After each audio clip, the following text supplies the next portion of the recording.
like to talk for just a second about some things that happen under the hood in C++. It's called implicit type conversion. And basically it says when you take one data type and multiply it by another data type, the lower ranking data type is always promoted to that of the higher ranking data type before the mathematical operation has taken place. It also says that when you take data from one spot and you put it into a variable of another data type, so say you have a float here and you want to put a float into an int, that the data from the float has to be converted to that of an int before you put it into that particular variable of that data type. That's Rule 2 and Rule 3 in that particular section. Let's take a look at what that means.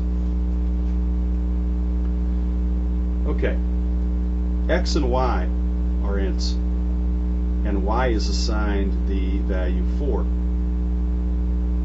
Z is a double, and z is assigned the value 2.7.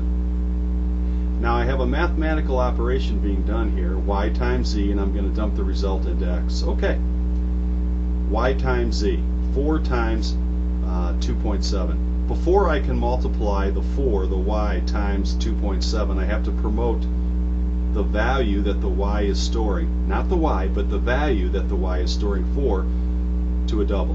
So the 4 becomes 4.0 and I multiply it by 2.7, the answer becomes 10.8. Now I've got to store 10.8 into x. The only problem is that 10.8 is a double and x wants to hold an integer. Now the 0.8 is truncated and I've got to put 10 into x.